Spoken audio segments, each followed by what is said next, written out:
할렐루야. 오늘 은혜 받으신 하나님 말씀은 여호수아서 2장 1절에서 14절까지의 말씀입니다. 눈의 아들 여호수아가 시딤에서 두 사람을 정탐꾼으로 보내며 이르되 가서 그 땅과 여리고를 엿보라 하매 그들이 가서 라합이라 하는 기생의 집에 들어가 거기서 유숙하더니 어떤 사람이 여리고 왕에게 말하여 이르되 보소서 이 밤에 이스라엘 자손 중에 몇 사람이 이 땅을 정탐하러 이리로 들어왔나이다. 여리고 왕이 라합에게 사람을 보내어 이르되 내게로 와서 내 집에 들어간 그 사람들을 끌어내라. 그들은 이 온 땅을 정탐하러 왔느니라. 그 여인이 그 두 사람을 이미 숨긴지라. 이른데 과연 그 사람들이 내게 왔었으나 그들이 어디에게서 왔는지 나는 알지 못하였고 그 사람들이 어두워 성문을 닫을 때쯤 되어 나갔으니 어디로 갔는지 내가 알지 못하나 급히 따라가라. 그리하면 그들을 따라잡으리라 하였으나 그가 이미 그들을 이끌고 지붕에 올라가서 그 지붕에 버려놓은 삼대에 숨겼더라. 그 사람들은 요단 나루터까지 그들을 쫓아갔고 그들을 뒤쫓는 자들이 나가자 곧 성문을 닫았더라. 또 그들이 눕기 전에 라합이 지붕에 올라가서 그들에게 이르러 말하되 여호와께서 이 땅을 너희에게 주신 줄 내가 아노라. 우리가 너희를 심히 두려워하고 이 땅 주민들이 다 너희 앞에서 간담이 녹나니 이는 너희가 애굽에서 나올 때 여호와께서 너희 앞에서 홍해물을 마르게 하신 일과 너희가 요단 저쪽에 있는 아모리 사람의 두 왕 시온과 옥에게 행한 일 곧 그들을 전면시킨 일을 우리가 들었음이니라. 우리가 듣잡고 마음이 녹았고 너희로 말미암아 사람이 정신을 잃었나니 너희 하나님 여호와는 위로는 하늘에서도 아래로는 땅에서도 하나님이시니라. 그러므로 이제 청하노니 내가 너희를 선대하였은즉 너희도 내 아버지의 집을 선대하도록 여호와로 내게 맹세하고 내게 징표를 내라. 그리고 나의 부모와 나의 남녀 형제와 그들에게 속한 모든 사람을 살려주어 우리 목숨을 죽음에서 건져내라.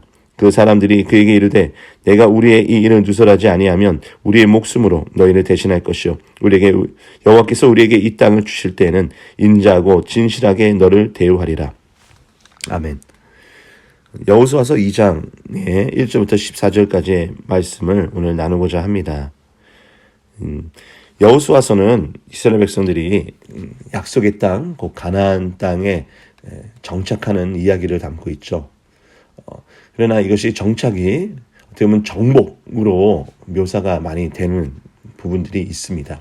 이 내용은 제가 정복과 정착에 대해서는 나중에 또 상세하게 말씀을 드리도록 하겠습니다. 어쨌거나 이스라엘 백성들이 약속의 땅으로 가는 데 있어서 가장 결정적인 역할을 하는 것은 모세도 여호수아도 아니고 정탐꾼도 아니고 바로 하나님이시다라는 것을 보여주는 것이 여호수아서입니다. 우리가 이후에 보겠지만 하나님께서는 여리고성을 무너뜨리기에 앞서서 여호와의 군대 대장을 여호수아에게 보여주시죠. 항상 보이지는 않지만 하나님께서는 앞서가시고 하나님께서는 모든 전쟁에 승리를 주시는 분이시다라는 것을 알려주십니다.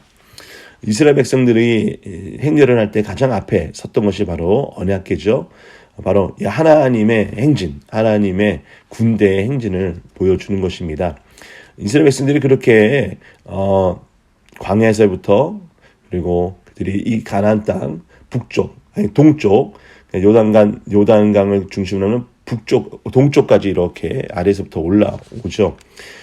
그 올라오는 과정에서 여호와께서 승리하셨고 또 이 약속의 땅 가나안 땅에 이제 바로 앞에 서게 하셨습니다. 자, 여호수아는요 모세와 같은 이스라엘의 지도자입니다. 사람은 바뀌었고 환경은 바뀌었지만 하나님은 동일하셔서 하나님께서는 하나님의 백성에게 백성을 인도하기에 합당한 능력을 주시고 그 일을 행하게 하시죠. 여호수아는 모세가 했던 일들을 또 하는 것들이 여러 가지가 있습니다. 예를 들면 오늘 본문을 포함해서 정탐꾼을 보내는 일, 그리고 홍해바다를 모세는 홍해바다를 건넜지만 여호수아는 요단강을 건넌 일. 또 이후에 보면 엘리야와 엘리사에서도 볼 수 있고요. 그리고 예수님과 예수님의 제자들을 볼 수가 있습니다. 그래서 했던 일을 어떤 특정한 사람만 하는 것이 아니라 하나님의 일은 하나님의 백성 모두가 또 하나님의 일꾼 모두가 할 수 있도록 하나님께서는 그 때에 따라 힘과 능력을 주신다는 것을 알 수 있습니다. 오늘 본문을 보면 여호수아가 이 가나안 땅에 들어가기에 앞서 여리고에 2명의 정탐꾼을 보냄으로 이야기가 시작됩니다. 여기서 좀 차이가 나죠. 모세는 12명의 정탐꾼을 보냈습니다. 근데 여호수아는 단 2명의 정탐꾼을 보내죠. 그 이유는 무엇일까요? 거의 단연컨대 여호수아와 갈렙 이 두 사람만이 정탐꾼을 여호와의 정탐꾼으로서 제대로 역할을 했고 그 두 사람만이 인정을 받아 약속의 땅에 들어갔기 때문입니다. 즉 여호수아는 신중하게 이 약속의 땅에 들어가는 데 있어서 아주 믿음이 좋은 두 사람을 택하지 않았을까 싶습니다.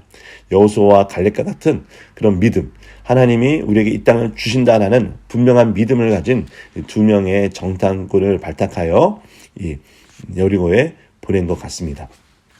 자, 그래서 그 두 명의 정탐꾼이 여리고성에 들어가고 진입을 합니다. 그리고 그 두 사람이 거처로 삼은 것은 바로 기생의 집. 여기는 이제 기생의 집으로만 되어 있지만 여인숙으로 보시면 더 좋을 것 같은데요. 예, 그래서 여인숙에 기생의 여인숙에 들어가서 잔입을 합니다. 믿음이 좋은 반면 이 두 사람은 연기는 잘 못했던 것 같습니다. 예, 바로 발각이 됩니다. 그래서 여리고의 성에 이 두 사람이 진입했다는 것이 알려지고 여리고 왕에게까지 그 소식이 전해집니다. 그래서 여리고 왕은 이 정탐꾼을 잡으라고 라합의 집에 군사를 보내죠. 자, 라합의 집에 이 군사들이 덮쳤습니다.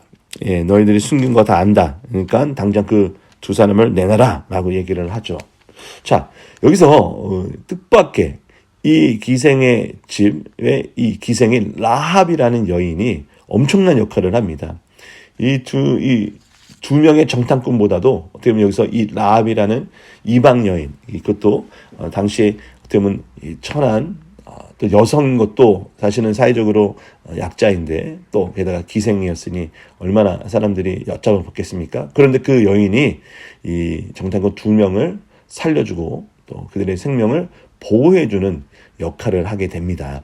자, 그래서 이 군사들이 덮쳐오자 이 라합이 그 사람들이 왔건 알지만 그 사람들이 이스라엘 사람인지도 몰랐다. 정탐꾼인지도 몰랐다.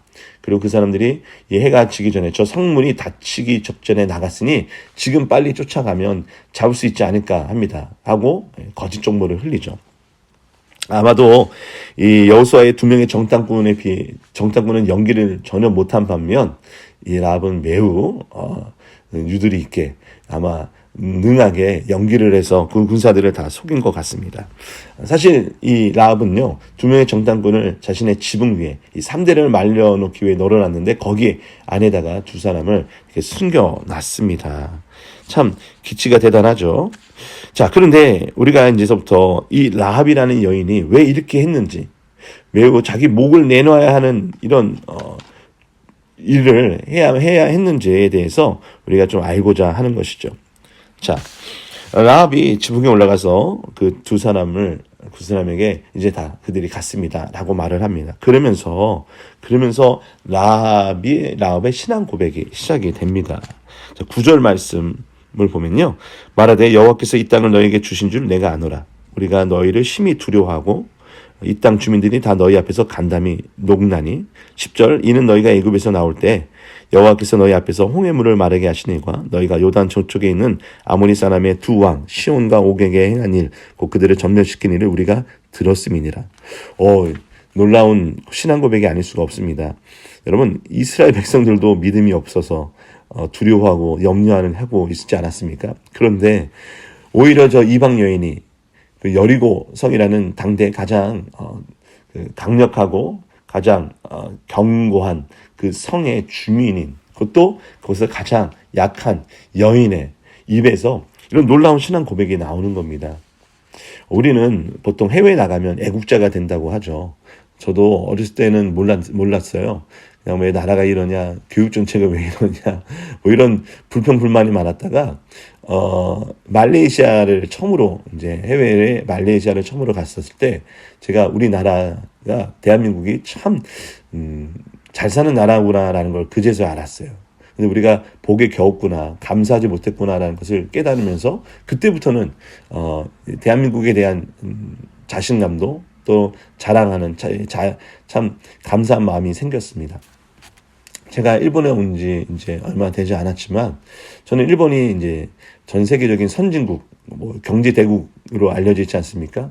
그래서 저는 이제 일본에 오게 된다 하니까 일본이라는 나라가 정말 얼마나 더 잘 살까, 나는 사실 기대도 없지 않아 있었거든요.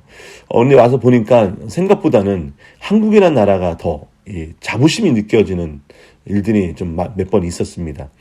참 그런 면에서 우리는 이미 내가 누리고 있는 거, 내가 이미 받고 있는 사랑에 대해서 감사하지 못할 때가 너무나 많은 것은 아닌가 싶습니다.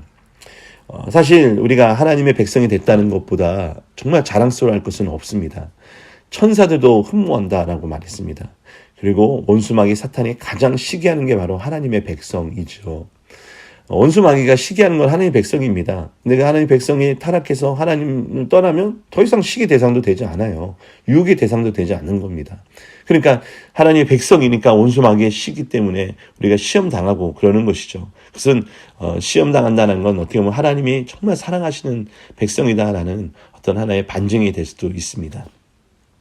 자, 또 이 라합의 신앙 고백에서 우리가 또 발견할 것은 무엇이냐 하면요. 이 10절에 나온 신앙 고백입니다. 여러분 이 10절 여러분 어디서 많이 듣던 거 아닙니까? 애굽에서 나왔고 그리고 홍해물을 마르게 하시고 이번에 갈라졌다는 것은 이들은 이제 말랐다라고 이해를 하죠. 마른 땅으로 건넜으니까요. 그리고 아모리 사람 두 왕을 완전히 점령시킨 일. 여러분 이거는 하나님께서 모세를 통해서 이스라엘 백성들에게 누누이 하셨던 레파토리입니다. 그렇죠? 이스라엘 백성들이 믿지 않고 믿음이 없고 그리고 의심하고 불평하고 불만하고 두려워 떨 때마다 하나님께서 모세를 통해 하셨던 레파토리. 신명기에도 많이 나오고 그렇죠?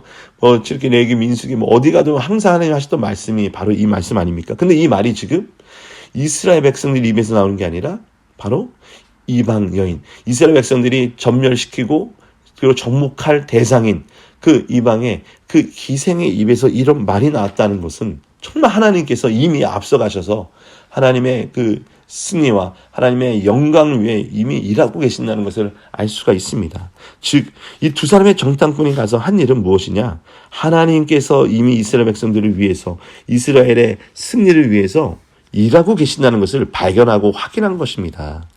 여러분 우리의 믿음도 우리의 기도도 우리의 신앙생활도 다 이런 것이십니다. 바로 다 이런 겁니다. 하나님의 행하신 일들을 확인하고 하나님께서 우리를 위해서 앞서가셔서 또 우리를 위해 하신 일들을 우리가 믿음으로 확인하고 확신하는 일입니다. 그리고 그 확신 안에 거하면서 우리가 믿음으로 나아가고 정복하고 쟁취하고 다스리는 것이 바로 믿음인 것입니다. 여러분 또 우리가 라합의 신앙 고백에서 발견할 것은 무엇이냐? 라합이 이렇게 한 이유는 뭐냐? 바로 우리를 선대해달라라는 겁니다. 너희들이 이 여리고를 정복하고 전멸할 때 우리는 살려달라라는 얘기를 하는 거예요. 사실 이 라합은 상당히 많은 정보를 알고 있죠. 아마도 이 여인숙을 운영하고 또 기생의 일을 하면서 얼마 외간 남자들을 늘 많이 만나고 또 여리고 성 바깥에 있는 사람들도 여기서 유숙하면서 바깥의 소식을 아마 많이 들었던 것 같습니다. 그래서 라합은 여리고 성에 있지만 여리고 성 바깥에 있는 사건들, 소식들을 빠삭하게 잘 알고 있었다는 것을 알 수가 있어요. 그런데 지금 이 라합의 안테나가 어디에 맞춰져 있습니까? 라합의 지금 주파수가 지금 어디에 맞춰져 있죠? 바로 이스라엘 하나님, 여호와 하나님, 그리고 여호와 하나님의 백성들에게 지금 굉장히 집중하고 있었다는 것을 알 수가 있습니다. 그들이 지나오는 곳마다 쑥대밭이 됐다는 것을 알고 있어요. 그들에게 맞선 왕들마다 다 전멸됐다는 것을 알고 있어요. 그래서 너무나 이스라엘에 대한 정보를 잘 알고 있었기 때문에 그 믿음도 어떻게 보면 하나님으로부터 직접 말씀을 또 받은 믿음은 아니지만 그들이 행한 일들을 보고 바로 이스라엘에 대한 어떤 신앙심이 또 간절한 마음이 그 안에서 불이뜰 일어나고 있었다는 것을 알 수가 있습니다. 그래서 이 여리고 성도 무너질 것이고 심판받을 것을 알고 있었던 것이죠. 자, 그러면서 12절에 이렇게 얘기합니다. 내 아버지 집을 선대하십시오. 그리고 내게 맹세하시고 그 징표를 보여주십시오. 라고 얘기를 합니다. 그러면서 13절에 나의 부모와 나의 남녀 형제와 그들에게 속한 모든 사람을 살려주어 우리 목숨을 죽음에서 건져내 주십시오. 라고 말을 합니다. 여러분 구원은 한 개인적으로만 일어나는 것이 아닙니다. 주 예수를 믿으라. 그리하면 너와 내 집이 구원을 얻으리라. 성경에 보면 모든 구원은 거의 가족 단위로 이루어진 것을 알 수가 있습니다. 또는 민족 단위로도 이루어지죠. 구약에서는 특히.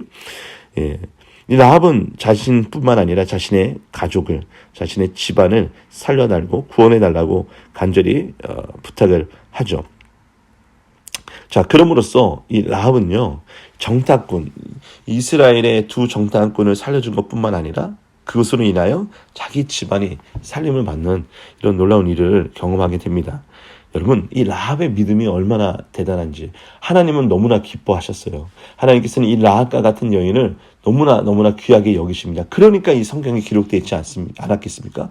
게다가 이 라합이라는 여인이 메시아 그리스도를 난 그 족보에도 올라가는 아주 놀라운 일을, 놀라운 역사의 주인공이 되는 것입니다. 사랑하는 성도 여러분, 우리만 모르는 것들이 너무나 많습니다. 하나님은 우리를 위해 오늘도 일하고 계시고 우리에게 이미 승리를 주시기 위해 앞서 가시고, 그래서 그 일을 천사들도 흠모하고 또 사탄은 시기하고, 우리는 그런 하나님의 사랑받는 자녀입니다. 우리같이 사랑받는 자녀가 어디 있습니까? 그래서 모세가 앞서 말하지 않았습니까? 너희처럼 사랑받는 자가 어디 있느냐, 너희는 행복한 사람이로다 라고 말하지 않았습니까? 이게 바로 신명기 33장 29절 말씀입니다.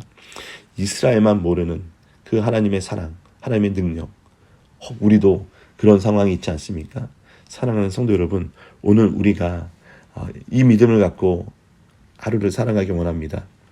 하나님께서 앞서가시고 하나님께서 길을 열어주시고 하나님께서 앞서 우리에게 승리를 준비해 놓으셨다. 결국 우리에게 요구하는 건 뭡니까? 신앙 고백입니다. 우리에게 요구하시는 건 뭡니까? 믿음으로 나아가는 것입니다. 우리에게 요구하시는 건 뭡니까? 믿음으로 감사함으로 아뢰고 기도하는 겁니다. 그렇다면 하나님께서 우리에게 주시는 그 승리를 우리가 오늘도 맛보고 그 영광 중에 찬송을 드리는 줄 믿습니다. 주 예수 이름으로 축복합니다.